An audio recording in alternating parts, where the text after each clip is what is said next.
Be an animal that went on juice, wouldn't I? A weak animal. I'm an animal now, mate, but I'm full pedigree. Always have been. I've always had the heart.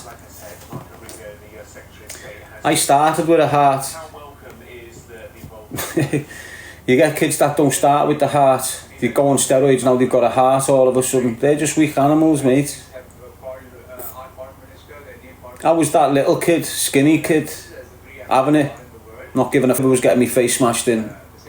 You know, the game kid. That's what I was, lad. Don't get you in a mess. Not many of us out there, to be honest with you. So here's the facts.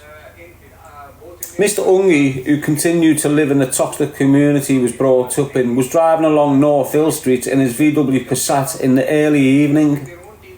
A black VW Golf GTI pulled in front of his car and a man jumped out brandishing an automatic weapon before opening fire.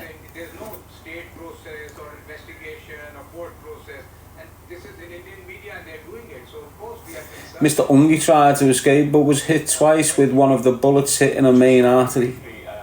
He collapsed and died at the scene. While the facts of Mr. Ungis' murder are relatively well known and accepted, the reasons for this brutal street execution are harder to pinpoint. They're not. They just weren't pinpointed at the time because the police were corrupted.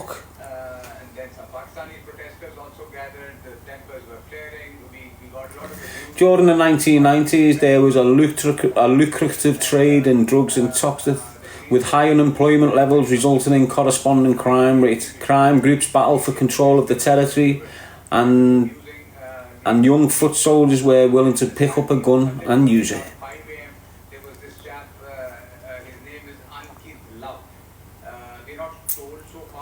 An anonymous source once said about the murder of Ungis, there is no doubt that this was organised hit. Someone somewhere had decided that David Ungis was going to be killed, and that was the time they were going to do it. But it wasn't the first time Mr. Ungis had been the target of an assassination attempt. And just 24 hours after his murder, police would confirm there had been another recent attempt on his life. Mr. Ungis was shot on Morton Street on March the 21st, with his grieving widow Jean revealing her husband lived in fear after the incident. They all do. They all do. I did. It's a natural thing. When people come to kill you, when people come to shoot you dead and get rid of you, and you survive that shit, it leaves a thing on you. It's not a shock thing. It just makes you more vigilant, makes you more protective over the people you've got round you. It's what it does when you survive such an incident. If it's a bad one, obviously I've never been caught with a bullet. I've been caught with blades and survived, but I've never been caught with a bullet. And this is what people get wrong. You know, that kid that's been stabbed up multiple times there and survived. But then you've got a kid there that's been shot up multiple times and survived. The kid who's being stabbed multiple times was more at risk of dying, but he doesn't get the attention as the kid with the gun that was shot multiple times. Now that dynamic of thinking that the press set off gives a reverse reaction from the youth of thinking who see these sort of articles on social media. My man's getting notoriety on the street because he used multiple bullets. I never even got a mention, and I stabbed my kid 6 or 7 times there. So now, because this kid's noticing the fear factor and the notoriety on the streets gets your phone ringing, gets your drug dealing phone ringing more. And they're understanding that people talk more about gun violence, and when people are being shot, people get more scared. So these kids now are thinking, well, hang on a minute, if I start running around like in Rambo, I'll start getting notorious, people will start speaking, and my drug dealing phone will go off at some cake. And that's the initiative for a load of them.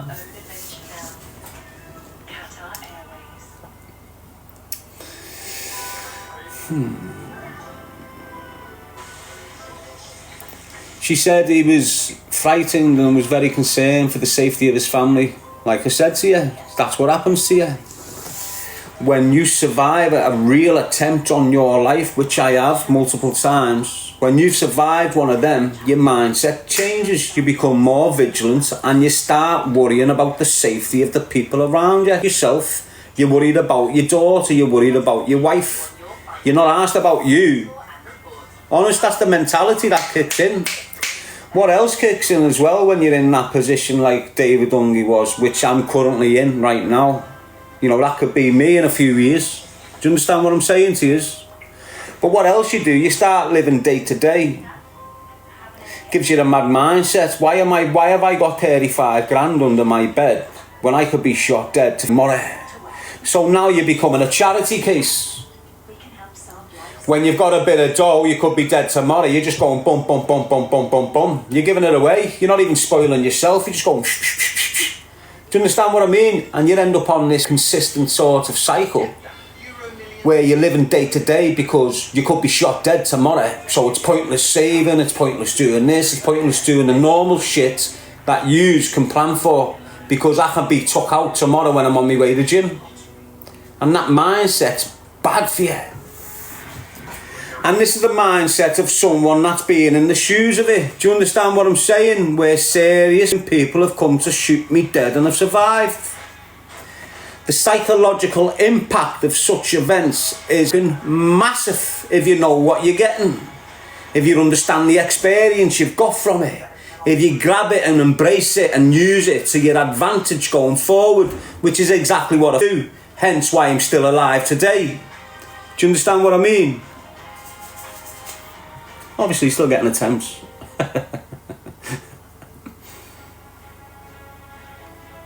He was very concerned for the safety of his family. He would wear a bulletproof jacket all day, even when he went for a run in Princess Park. I do not know why he wasn't wearing it on the night of his death. So, I got my first Osmond warning at the age of 18, and I had like 1 or 2 attempts on my life around 18, 19. Obviously, I got more later on. And I started wearing a vest. Got myself a bulletproof vest and banged the vest on. Floating around on my bike with my thing on me. Doing my phone. With a vest on. I got arrested for possession of an offensive weapon because I had a bulletproof vest on. They took it off me and confiscated it off me. And they knew people were trying to shoot me dead. Mad that, innit? Mad, mate. Honest to God, I'm not lying. It's just because that said that there where he was wearing a bulletproof vest. A lot of young lads have been wearing a bulletproof vest. So if you think about, what was Obad's name? I think he was a little Somalian kid, Obad Hussein. He was a little game kid from Toxteth off Granby Street, little gunman. Off his barnet, didn't take shots off no one. Danny's mate, Tyrone, Hussein Obad. Danny used to be like a little cliff years ago when he was younger. You know, because of the care system. So Obad, I'm just getting on this because it's about a bulletproof vest. So Obad Hussein's had a vest. For some mad reason, his plates in his vest had been turned round. Do you understand what I'm saying? So when you've got a vest, in that vest you've got Teflon. And it's Teflon which stops the bullets getting to you, right? Now, one side will be reinforced stronger than another side of it. The protection side will be a little bit more durable to take the impact coming in. You know, like expand a little touch. That's why it's weaker on the inside. On the outside it's solid, so it slows the impact down. And then the back side of the plate will expand and cushion it so it doesn't get through. Do you understand what I'm saying? Now what's happened with Obad Hussein is someone's took the plates out, spun them round and put them back in. So now when the bullets are coming at him, the bullets are going through the soft half of the plate, going in and then going ding ding ding ding ding ding ding ding ding ding ding ding ding on the shield, on the vests, both sides, because the solid piece of the Teflon had been placed. So normally the solid piece would be here, yeah? Someone's turned the solid piece, so was the soft piece. They've gone in, and because the solid piece been going bing bing bing bing bing bing bing bing bing bing bing bing bing bing bing and just ripped it inside. So if you are in the shit and you've got to take extreme measures of protection because you're scared to go to the law, or you refuse to go to the law, or you just don't engage with the thing law, and you're wearing a vest, check it. Eventually I just took off. If you're going to kill me, then kill me. It's uncomfy. Bouncing around with this vest on, got another one, getting new ones, lighter ones, thingy ones, thinking I'm some sort of robot. Well, f that, mate. You're going to get me, you're going to get me. Anyway, sorry about dragging these off topic there, people. Let's drag it back onto topic. As May turned into June, violence and tensions were rising, and the family of Mr. Ungis were becoming increasingly upset by the fact they were unable to lay him to rest. Might have missed some of the reading there. Let's get back a minute. No, I haven't. That was another thing that they corrected, weren't it? For years, they'd keep the body for 6 months and shit, and not tell you nothing until the investigation was complete, and then they let you have the body back. And if the investigation took 8, 12, however many months, they'd keep the body from the victims' families. Obviously it changed in, like, I think it was around 2000, they brought laws in where the autopsy gets done straight up and get the body gone soon as. Probably because there's more death. Can't house the body or the corpse, so they just want to shift it. Just like the pregnancies with your children. You know, these days when you're having your baby, they're chopping the umbilical cord straight away and getting you out the room and sending you to the next one like a little conveyor belt. Back in the day when you were doing it right, that umbilical cord was attached to you and the baby for a good 12 weeks or something, because there's a lot of valuable stuff within it.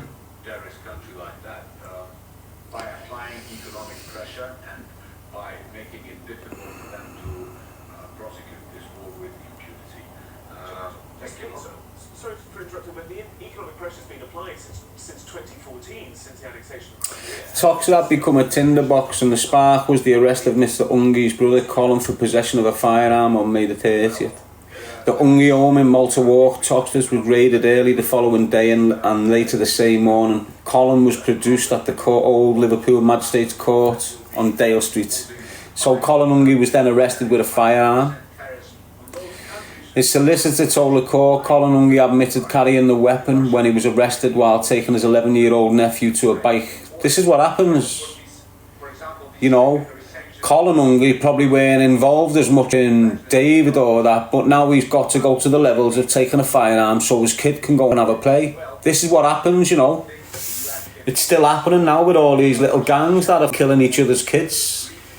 Listen, I said years ago on a documentary, or I think it was a documentary for Netflix, in 2018, 3 months after they tried to kill me, I'd done this documentary with these people. I went on Netflix, and in that documentary I said,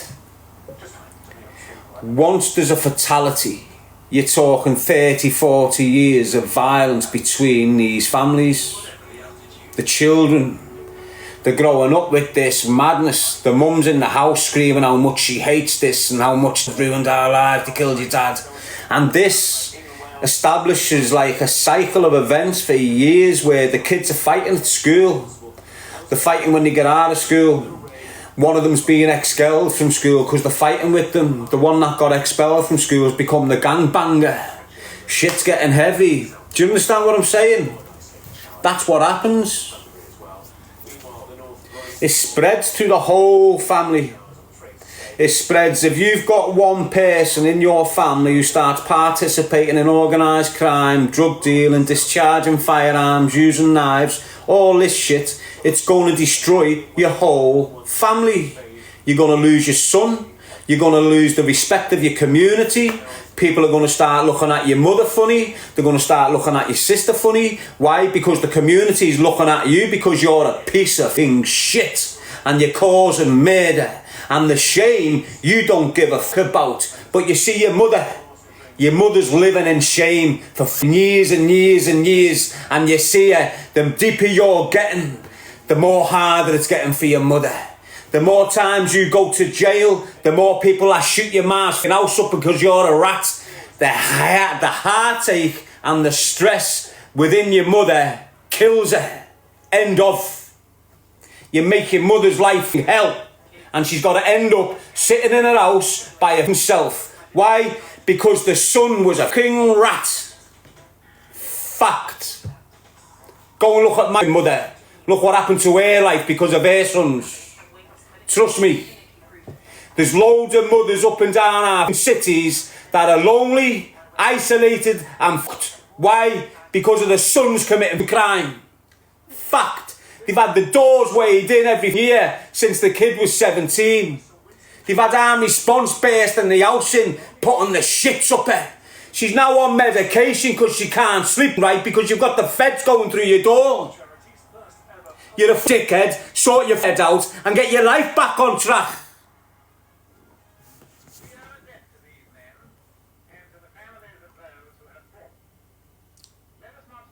Sorry about going off track.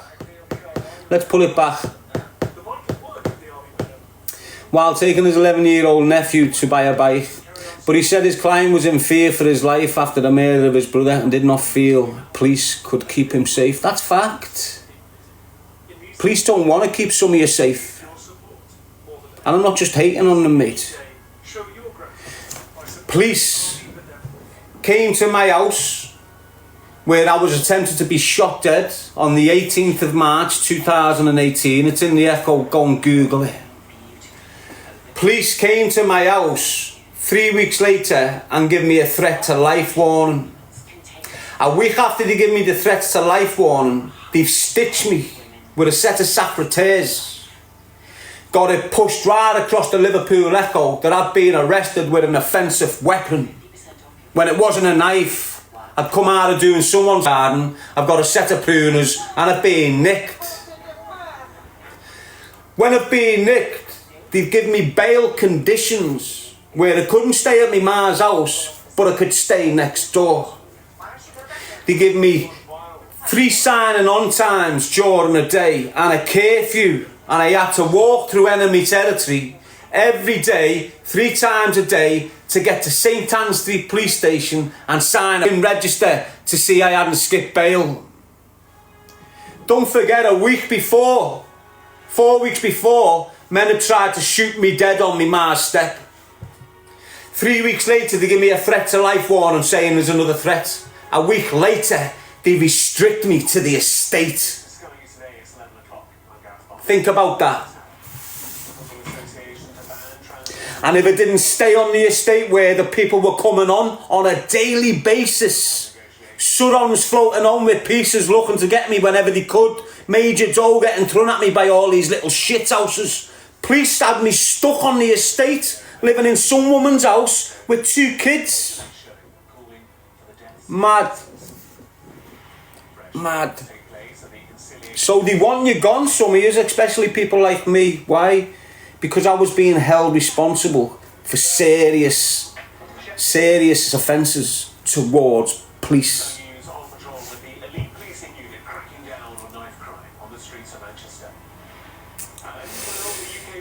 Anyway, that afternoon, violence erupted near the Ungis home by the Royal George pub, known locally as Black George's, where a gang used petrol bombs to torch 3 cars. We've seen it all before. It's continuing today. One man was wearing a red stocking mask and was opusly brandishing a pistol when the incident happened. The incident led to scenes of chaos as riot police brandishing batons and shields held back. Now this is why, if I remember correctly by my research, this is why Merseyside Police established its firearms unit. This war was why Merseyside Police started carrying firearms on the streets. This war, that's why it was the Ungis War. It weren't even a war because you don't know the opposing side. So they say. Apparently the opposing side was managed to walk out of a £150 million drug smuggling operation 10 years later and not get an eyelid battered at him. And all the criminals in the world thought, wow, what a good guy, how did you get out of that? 10 years later he gets arrested with some of the highest paid police officers in the country for corruption.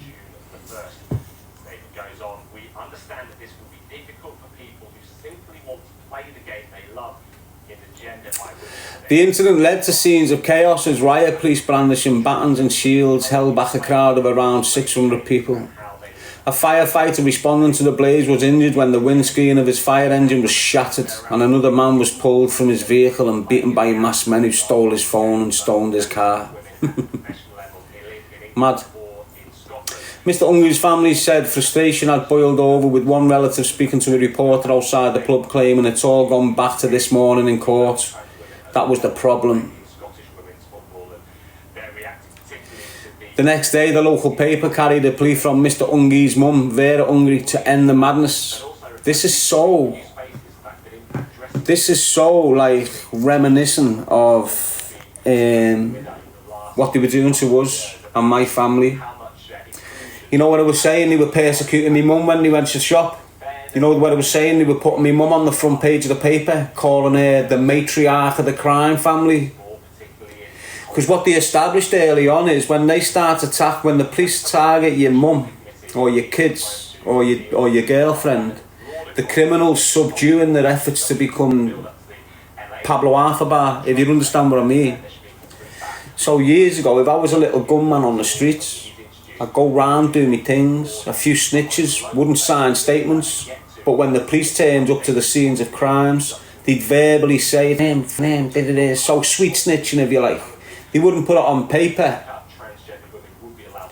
The police would know about me, get on me, target me, but couldn't do shit about it because there was no statement.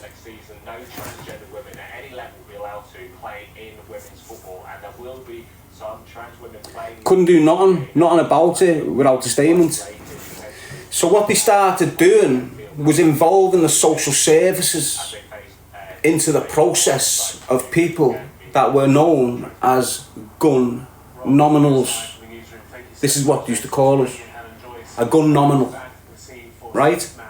And what they started doing with this gun nominal thing was put it in categories: bronze, silver, gold. And if you were on a gold nominal, it's still happening today. It weren't as intense as what it was when it was getting used on us. They tried to use ASBO orders to implement all this shit on us, but they failed. But they come up with a new initiative to target gangs, and this is what they call them: gang nominals, gun nominals. And if you get involved in any gun crime, it started with just gun crime, they've spread it now to gang crime. So now if you get involved in any gun crime or any violent gang crime, automatically social services get involved with your family, and they start taking account for your kids and what's going on with them, and they start threatening the dad. If we hear of you being involved in any more gun crime, we have got the option to take your kids into custody. And they've been using that tactic on mums and dads since 2007 or 8 in the city of Liverpool and every other city.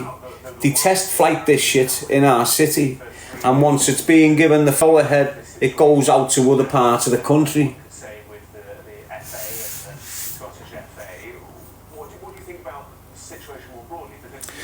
The Force's Chief Constable James Sharple sent a warning to gun-toting criminals, while privately senior police officers feared that daylight assassinating could spark off more bloodshed and tit-for-tat incidents from embroiled gangs.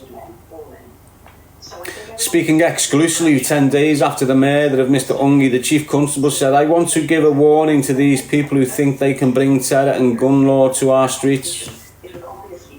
They're still shouting the same shit after every single murder. They're shouting that shit. Every single murder, they shout this shit.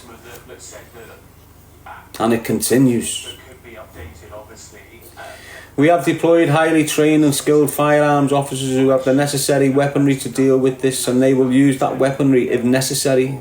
Still, you haven't seen a single gun banger on the city of Liverpool shot dead by feds, have you? Everywhere else you have in the country. Armed police officers were patrolling the streets, and detectives had to hold meetings with underworld bosses in a bid to keep the peace. And this is where the snitching kicked in, people. Things like this. Armed police officers were patrolling in the streets, and detectives had to hold meetings with underworld bosses in a bid to keep the peace. Exactly what you're seeing happening there happens now with grooming gangs in Rotherham, Bradford, London, Birmingham and everywhere else. You know, in a bid to keep the peace, you will have high-ranking police officials meeting these groups of individuals that could escalate a situation into a complete civil unrest that they can't manage.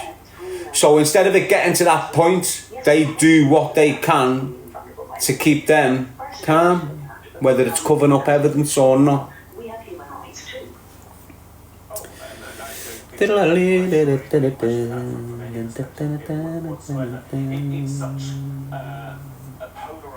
As armed police patrol the streets of Toxteth, 5 people were injured in 2 shooting incidents over the weekend of May the 20th, 21st. I was placed in custody on the 20th of May, and our shooting was on the 18th of May. Those shootings were among 10 in 22 days, same to ours, forcing police to issue public reassurance messages and order all Toxteth, Dingle and city centre officers to wear bulletproof vests whilst on patrol. But while Merseyside Police's new tactics, in part inspired by New York's controversial zero tolerance... What was I saying before? So this shows you, 30 years ago, they were using initiatives that was established in America's gangland to deal with gangs in our country. Mad. Don't worry, we're going to have a strong campaign to make sure that you're not discriminated against, that you are included. You are very, very welcome in the sport for your sex. Police's new tactics, in part inspired by New York's controversial zero-tolerance approach to crime, may have disrupted some of the violence erupting in the area. It didn't lead to Mr. Ungis' killers. Mr. Ungis' family weren't able to lay him to rest until November the 20th, more than 6 months after his death. When the day finally came, 1,000 mourners gathered at Our Lady of Mount Carmel RC Church in Liverpool 8. Among the tributes of a 5-foot-high tableau from Mr. Ungis' 3 sons, depicting his picture with a dove. Now again, this is another angle, isn't it? Hey, because you speak about young David and Michael Ungis and whoever the other one was, and you give them shit and you say, mad, like I do, I've wrote them off. Why? Because Michael Ungis was apparently having an affair with my wife whilst I was in jail or something. So I got on his case early. But anyway, and he's been involved in a few murders with Ungis and whatever. With Chungi, sorry, is it Chungi? Anyway, let's carry on. But you've got to understand the dynamics here with that family, with them young lads. So when them 3 young sons are making a thing for their dads, these are very, very, very young children. Just like the young children in your city now whose dads have been shot dead. Do you understand what I'm saying? Now, if you look at that dynamics there with David Ungis Sr. being murdered, his crime not being justified, his sons not being given justice, not being given a close and not given... Do you understand what I'm getting at? These young kids haven't had justice for the dad's murder, and they're not moving out the area. They're not going nowhere else. They're going to end up involved in the dynamics of the dad's murder. Why? Because it's not being solved. This is what happens naturally. So when you've got these 3 young kids of David Ungis trying to represent the dad and putting a 5-foot tower of him, the 6 and 7 and 8s, I think, 9s, 10s, round them areas, do you understand what I'm saying? Look who's where his sons are now, mate. Look at the life his sons have gone through. It probably would have been completely different if the feds would have done the jobs and got the family justice. It would have been a turning point. Do you understand? It would have been a turning point for the whole family. But because the law never done what they were meant to do and get the killers of David Ungis brought to justice, the kids had no chance. No chance at all. Now the point I'm making is, look how many dads have been shot dead on the streets of Liverpool through drug dealing. And look how many young sons and daughters have been left behind where they have not had justice, and the people who've killed their father have not been brought to court to face it. It's leaving horrendous minds in these kids, and they're going to get caught up in organised crime. Why? Because they've got answers unanswered, and the answers are there. And some of them are going to grow up dangerous, and some of them will find out who killed their dad, and they'll go through doors and kill anyone in the house. Because the dynamics of that shit is like, look what you done to my family. Yeah, let's look what you done to my dad. But on the second thought, which is what's relevant within everyone and kids especially, it's the second thought that lingers. Yeah, you killed me dad, but look what you done to me mum. Look what you done to us. We ended up poor, we ended up with all mad shit going on. So why am I going to consider your whole family when you've done what you've done to my whole family? And this is the mindset that's establishing in numbers up and down your cities that's not recognised yet. Why? Because you haven't had the son of a murdered drug dealer that's gone through the front door of someone's house and killed everything in the house yet. But you will do.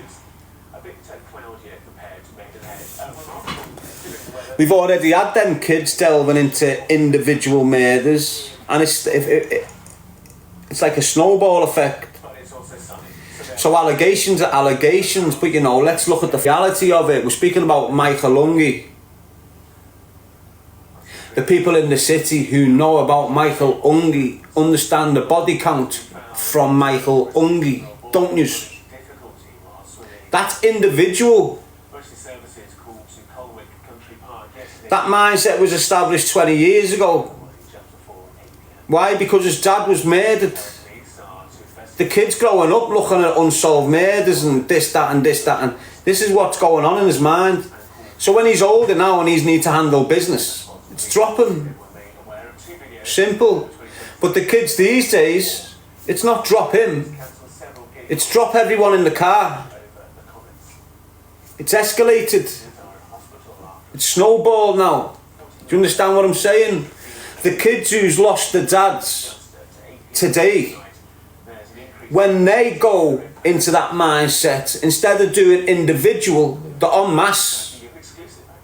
They're en masse. And this is what's getting bred within our communities in loads of different ways, with loads of different dynamics attached to it. You've got kids plotting mass. A big void in the majority of these kids is the father.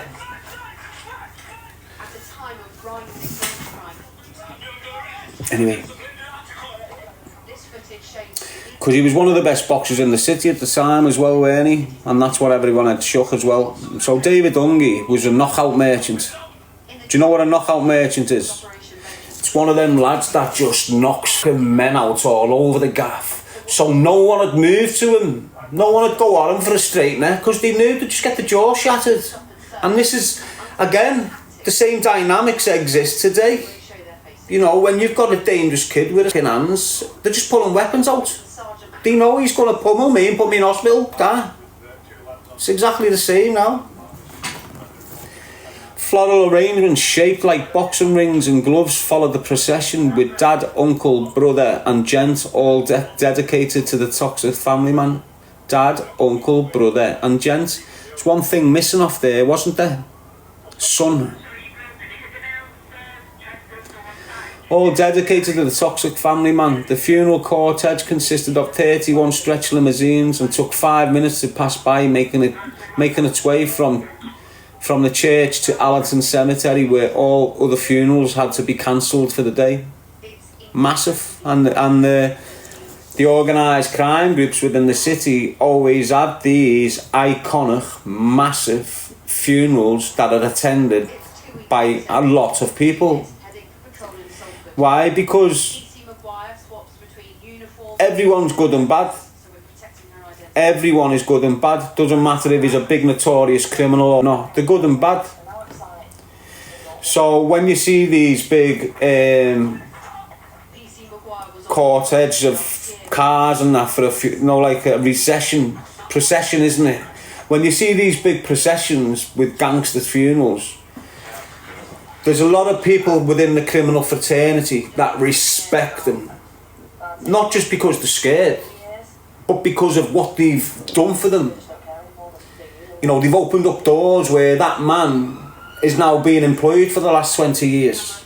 So they get a lot of respect that way, but they also have damaged a lot of people in the process. So they don't... Do you understand what I mean?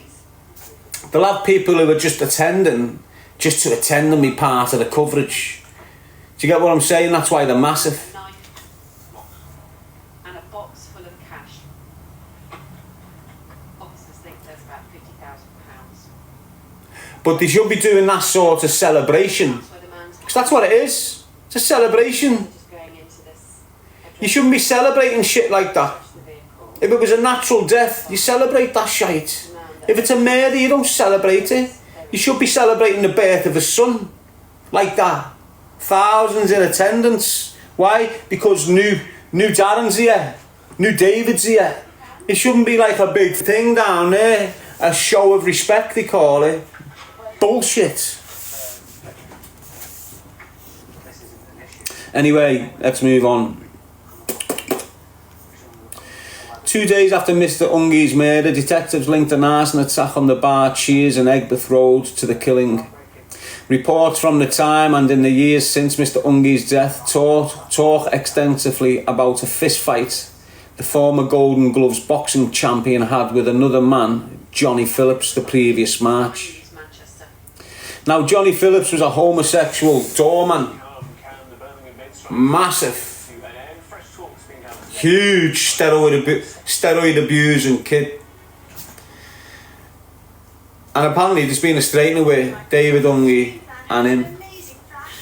Now, Phillips died years later under questionable circumstances.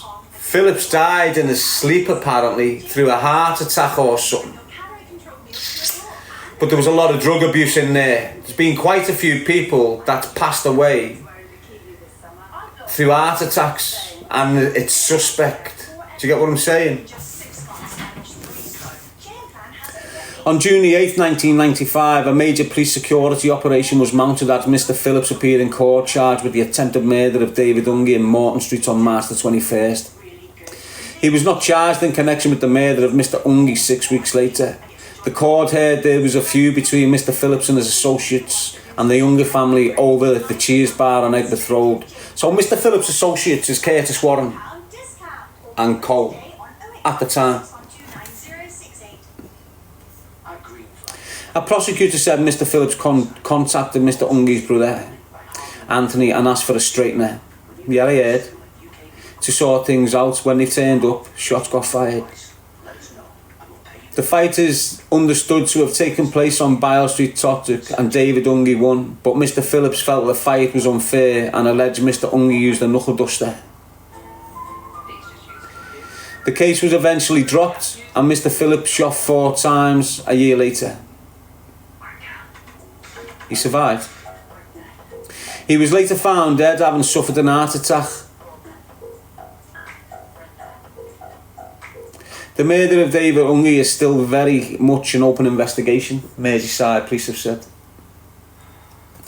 And they haven't wavered the determination to find those responsible and bring them to justice. We are keen to talk to anyone.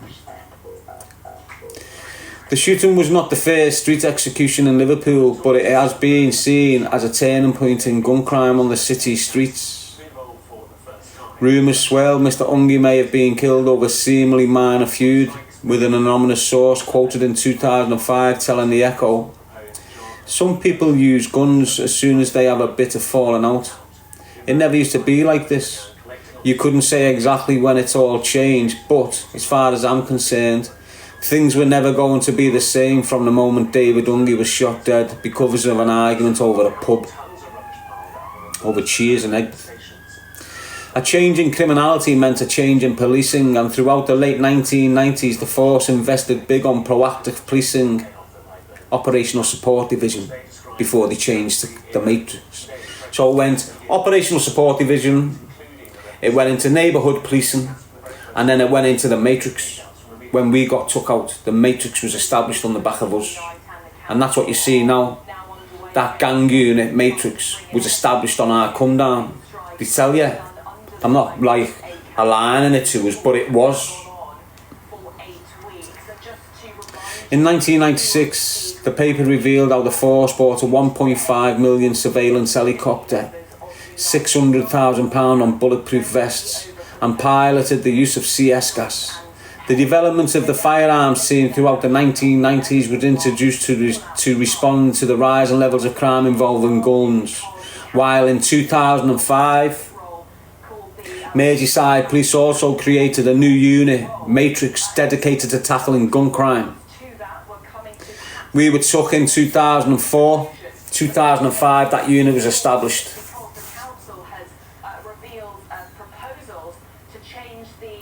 A spokesman for the Serious Crime Review Unit at Merseyside Police said the investigation into the murder of David Ungis Sr. remains ongoing.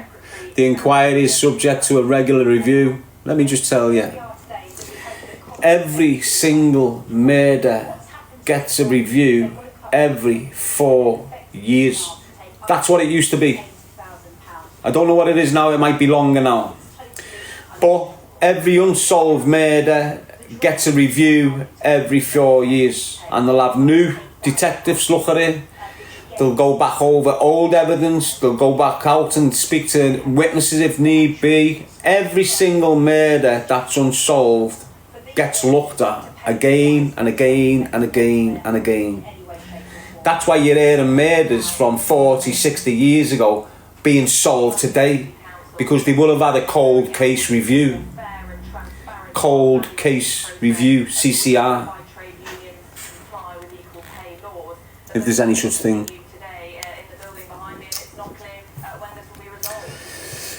Anyway,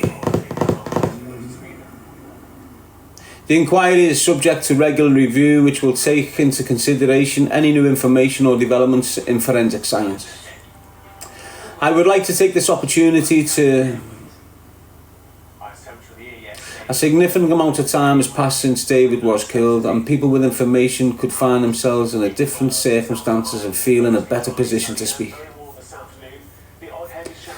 Now, I won't go on about that murder, but there's multiple murders in the city of Liverpool where time's passed, and people may know something that could be very, very pivotal in such cases, which can, and only in my mind, the number one factor why I speak on all this is to prevent more murders going forward and to bring justice to the families of the murdered lads. You've got families in our cities whose sons were shot at 21 through drug dealing, whose sons were killed at 18, whose sons were killed at 30, and they've got no justice, and they've got no answers. And there's people out there going through life, drinking more than what they should be, consuming drugs more than what they should be, breaking down in relationships more than what they should be. And the whole reason for that is because they're well aware of the knowledge they've got on this murder. And for any young girl, you can't keep that shit in you. It's going to break you. And what a lot of these murderers do is they go home to these girls and they pillow talk. And it's used girls that are preventing justice to happen. I was screaming this at the time of the young girl that was shot dead in her house. And I was screaming it massively. And I'm convinced most murders, young girls have carried secrets for years. At the time of the murder, these girls who were teenagers or young adults were having relationships with these murdering scumbags. And when they're around them, they release little bits of information and the girl gets scared but keeps it sweet. Eventually, he treats her like a pair of shit and she moves on. He goes to jail and she moves on. But they're living with the secret. And they know that young kid that was shot dead, that's getting re-mentioned every other year in the paper, on the news, across social media. The initial secret that was raw as back in the day, every time it gets re-mentioned, it takes her back to that raw feeling of I'm doing wrong. So every time you re-mention these unsolved murders, you could flick a switch in one of these young girls, now adult girls, who have gone through life destroying themselves because they were holding a secret for a scumbag. They haven't participated in the murder. They haven't even been involved in it. They've just been told information that could crack the case wide open, and they know it. And it's ruining them. So I'll appeal for yous girls, who may know things about, the murder of Jamie Starkey. You may know things about the murder of the young man Ellis that was killed in Aintree not so long ago. Think about what they're doing to yourself as well as others when you're keeping your mouth shut. When that scumbag that's going to f you off or get lifed off down the line for another murder, it's going to impact on you double fold. Why? Because you could have got him off the streets and he's gone out and done that. Just like Cashman. Cashman had a body count. Cashman was a weak piece of shit, and Cashman opened his mouth to women while he had his head down on the pillar. Do you understand? If them women would have spoke about him on the Carl Bradley and the others that he was implemented in, he wouldn't have went on to kill young Olivia Corbell. And this is what you young women who's holding these secrets for these drug dealing scumbags, whether you're minding money for them, whether you're going to clean the flat after they've done mad shit or something, anything like that, stop getting involved with it, because it's going to ruin you internally. And when you get into your 30s and your 40s, you're going to be in your face up with anaesthetics. You're going to be putting drink and drugs in your body like there's no tomorrow. Why? Because you've got this horrible secret that's ruining you from within. Anyway, choose a life, not a knife.